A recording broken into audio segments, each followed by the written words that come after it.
ও মুক্তিকামী ছাত্র জনতা, শহীদের রক্তের বিনিময়ে ছাত্র নাগরিকের অভ্যুত্থানের মাধ্যমে আমরা যেই ফ্যাসিস্ট হাসিনার পতন ঘটিয়েছি এবং একটি নতুন বাংলাদেশের আকাঙ্ক্ষা করছি, তাকে নস্যাৎ করতে বিভিন্ন শক্তি ইতিমধ্যে তৎপর হয়েছে এবং নানা ধরনের ষড়যন্ত্র এবং পরিকল্পনা করা হচ্ছে।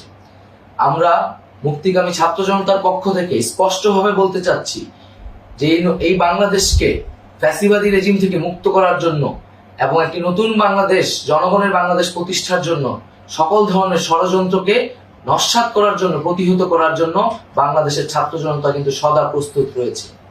আমরা দেখতে পাচ্ছি নানান জায়গায় লুটপাট, সহিংসতা এবং সাম্প্রদায়িক হামলার মতো ন্যাক্কারজনক ঘটনা ঘটছে। আমরা এর তীব্র নিন্দা জানাচ্ছি এবং আমরা মুক্তিকামী ছাত্র জনতার প্রতি আহ্বান জানাচ্ছি যে এই ধরনের ঘটনাকে প্রতিহত করার জন্য আমাদেরকে প্রস্তুত থাকতে হবে, আমাদেরকে দায়িত্ব নিতে হবে। কেউ যাতে এই আন্দোলনকে নস্যাৎ করার জন্য এই ধরনের ঘটনা ঘটানোর সুযোগ না পায়, সেদিকে আমাদের সদা সতর্ক থাকতে হবে।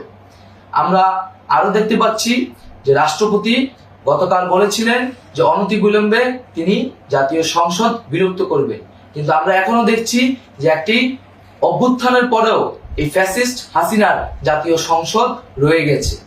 তাই আমরা ঘোষণা করছি যে আজ দুপুর 3টার মধ্যে এই ফ্যাসিস্ট হাসিনার যে জাতীয় সংসদ, সেই সংসদের বিলুপ্তি ঘোষণা করতে হবে।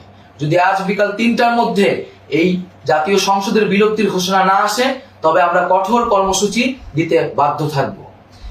এছাড়া বন্ধুগণ, সবার জন্য আমরা জানাচ্ছি যে আমাদের যে অন্তর্বর্তীকালীন